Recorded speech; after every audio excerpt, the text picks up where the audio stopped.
A man took in a wounded tribal girl. The next morning, 70 warriors surrounded his cabin. Lucas hadn't spoken a full sentence out loud in years. Not because he couldn't, but because there was no one left to listen. His wife had died 5 winters ago. Their baby girl hadn't survived the birth. Since then, he lived alone in a cabin 3 miles from the nearest trail, the kind of place where even the wind forgot to knock.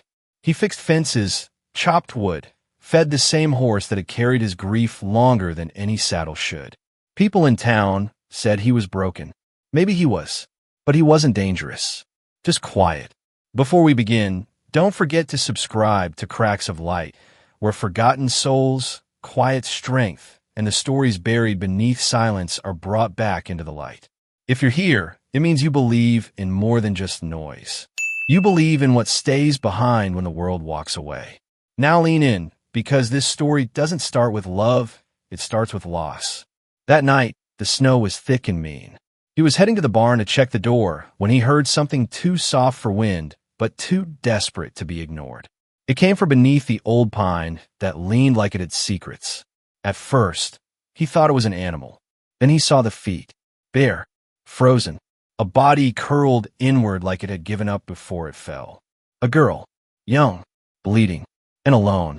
He didn't ask questions, didn't reach for a name. He just lifted her up like he used to lift broken fence posts. Firm, careful, and without expecting anything in return. Inside, he laid her near the fire and wrapped her in a wool blanket that didn't smell like memory. She didn't speak. Her skin was cold, but she breathed. That was enough. He boiled water, cleaned her wounds, stitched the gash on her arm with hands that had once sewn up soldiers. When she flinched, he didn't flinch back. When she opened her eyes, dark and unblinking, he said only one thing. You're safe. For now. She didn't answer, but she didn't run either. And sometimes that's the beginning. Not the running, but the staying. In the days that followed, Lucas didn't speak much, and neither did Ayana. But the silence between them wasn't the kind that pressed down like a weight.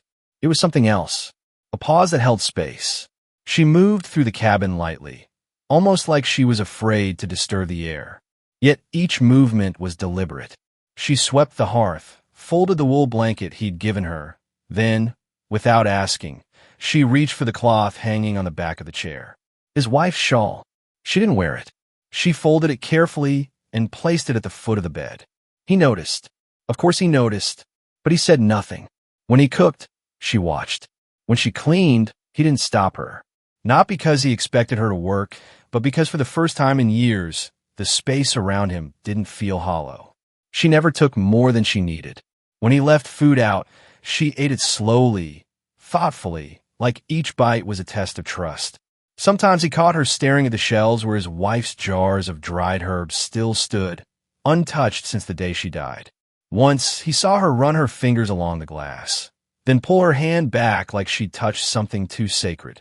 They shared meals at opposite sides of the table, but over time, they stopped avoiding eye contact. He would slide a bowl of stew across the wood, and she would nod once. No words, just that small tilt of her head. When she swept the floor, he watched the rhythm of her hands. When he chopped wood, she stood in the doorway. Just stood. No questions, no instructions. But she was there, always there. One night, the wind howled harder than usual and knocked loose a latch.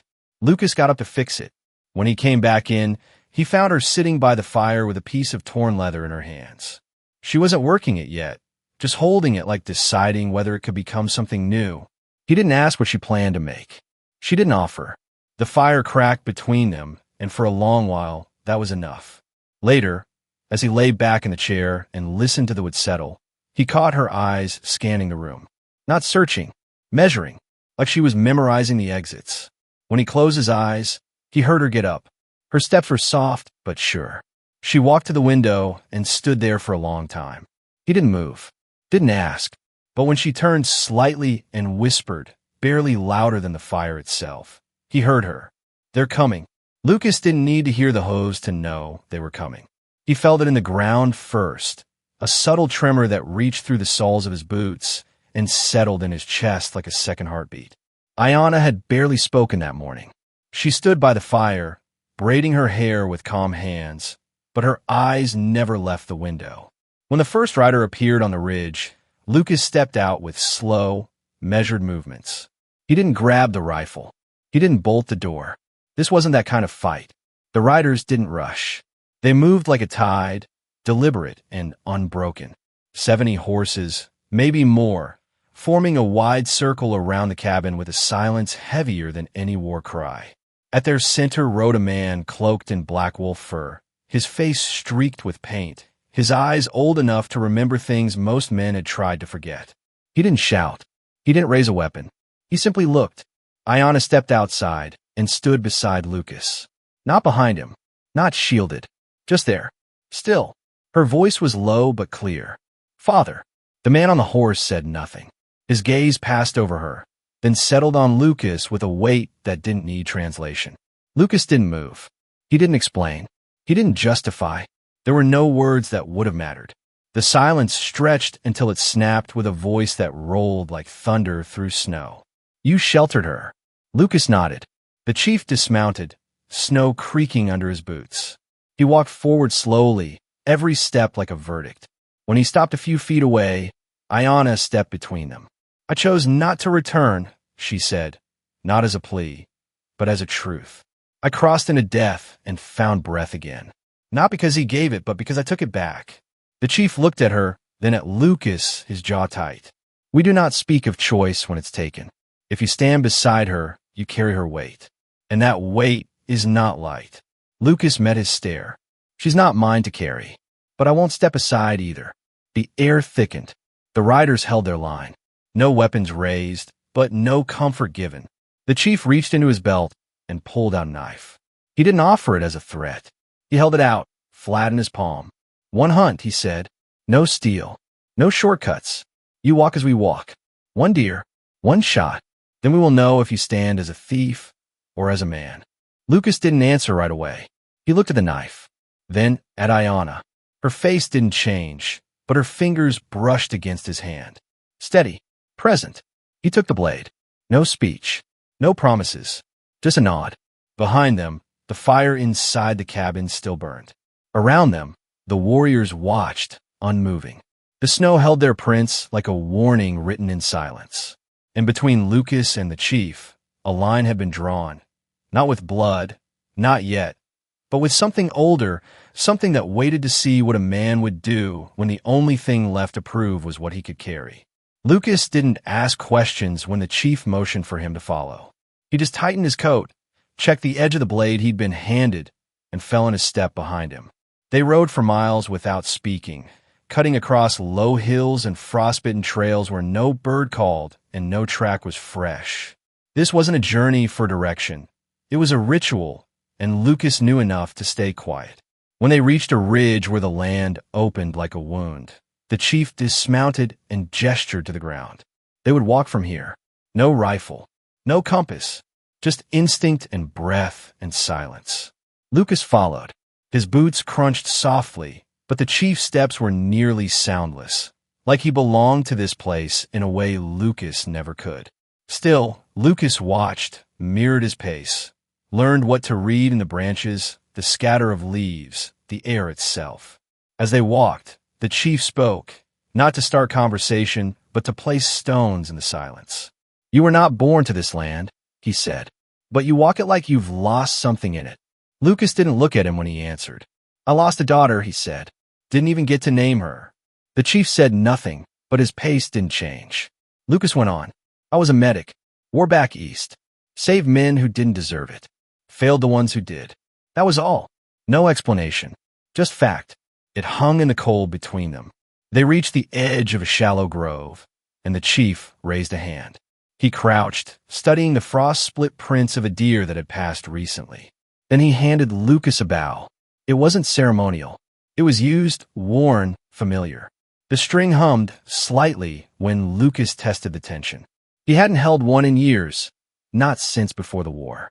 But muscle memory was a quiet teacher. The deer appeared minutes later. Young buck, alert, ears twitching, eyes bright. The kind of creature that didn't give second chances. The chief stepped back without a word. The choice was his. Lucas didn't rush. He drew the string slowly, steady, breath flat. The silence pressed down, but his hands didn't shake. When the arrow flew, it hit clean, just behind the shoulder. The buck staggered once, then dropped. No noise, no panic, just finality.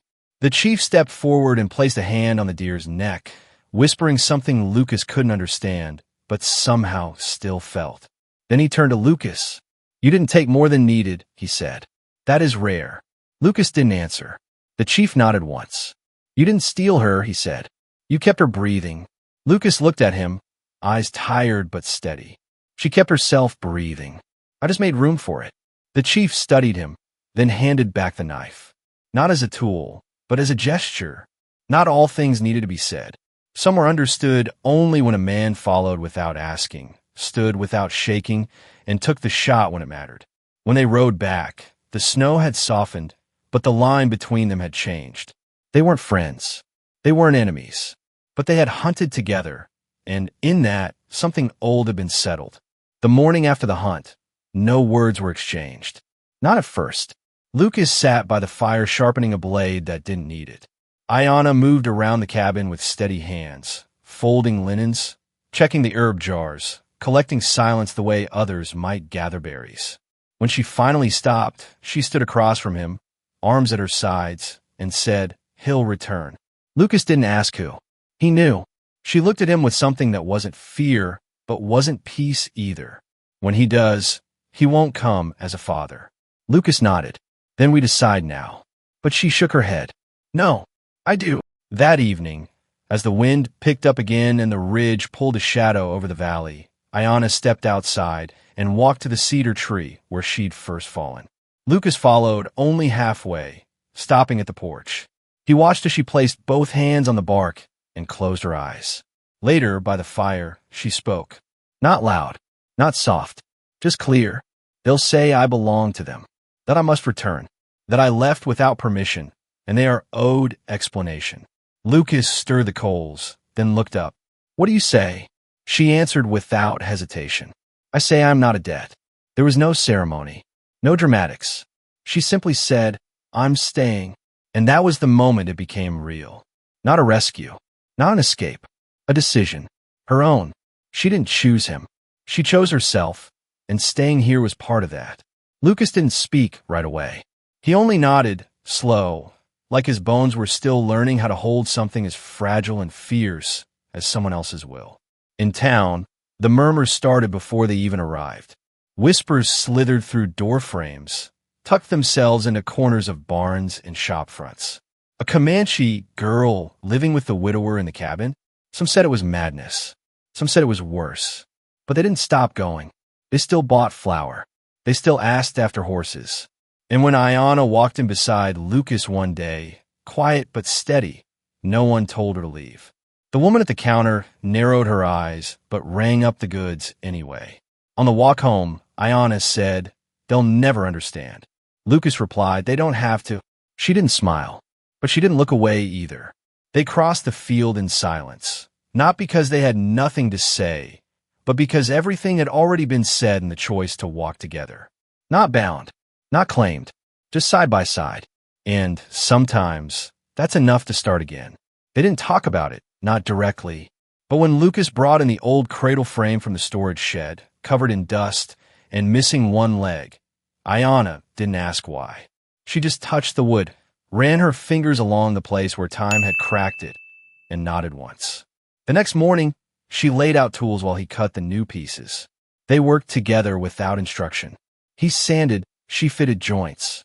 When it was done, it didn't look like the old cradle. It looked like something made from it, and also made new. In the weeks that followed, they planted again. The soil was still hard in places, but not dead. Lucas turned it while Ayana dropped seeds one by one, not in rows, but in clusters, like she knew something he didn't about how life grows. At night, he would sit by the fire, and she would rest her hand low on her stomach, quiet, but not uncertain. When the first sprigs broke the earth, Lucas found her standing in the doorway, watching them with the same look she had when watching deer from the ridge, reverent, alert, patient. One evening, as he closed the gate behind the last horse, he heard a small group of voices coming up the trail. Neighbors. The Thompsons. And old man Breck, leaning heavy on his cane. They brought a tin of dried apples. Said nothing about the past. Asked only if they needed more seed. It wasn't forgiveness. It wasn't even understanding. But it was the beginning of a bridge. The next time they rode into town, no one looked away. The grocer set aside the coffee Ayana liked. A boy from a schoolhouse asked if she could show him how to braid like the pouch she wore. The town didn't shift all at once, but it shifted. Some because of curiosity, some because of time, but most because it was hard to argue with a woman who carried herself like she belonged, and a man who stood beside her like she wasn't his to claim, but his to walk with.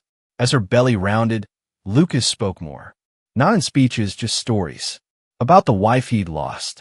About the daughter who never drew breath.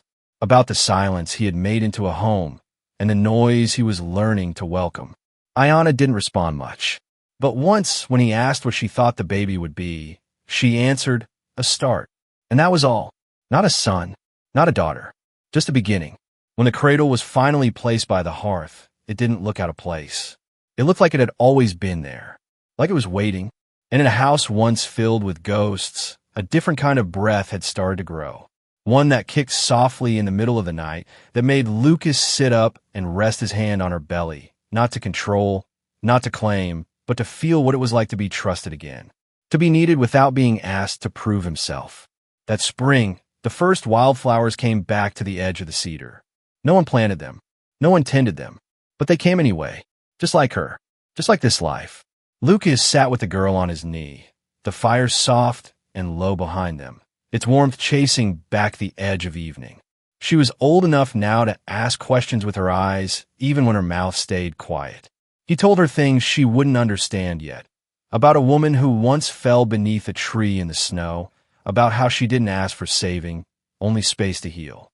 He told her about her mother's voice, how it sounded like wind through cottonwood branches, how she moved through a room like someone who had earned the right not to be afraid. He didn't say Ayana had fought to stay. He let the story rest where it belonged, in the marrow of their life. The girl's name was Nahira, born at the turn of spring, but named for the winter that had made her possible. Around her neck hung a carved bone pendant, 3 beads on a leather cord, one for each of them.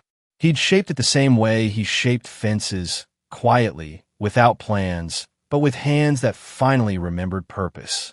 Ayana stood by the doorway, watching them, her expression unreadable but whole. Lucas didn't call what they had a new beginning. It wasn't. It was a continuation. Not a story wrapped in rescue or redemption, but one held together by choice. One evening, as the child slept and the fire burned low, Ayana said, "You never asked me to stay." Lucas answered, "Because I knew if you stayed, it had to be yours." And she nodded, as if he'd just named the one truth that never needed explaining. Some stories aren't meant to be retold. They're meant to be lived, quietly, fiercely, in the hands of those who choose each other over the noise. If you've made it here, maybe you believe in that kind of story too. One built not on possession, but on presence. If this story moved you, even a little, we invite you to walk with us through the others waiting to be told. Subscribe to Cracks of Light and leave a comment to let us know how this one stayed with you. Every voice matters. Yours too.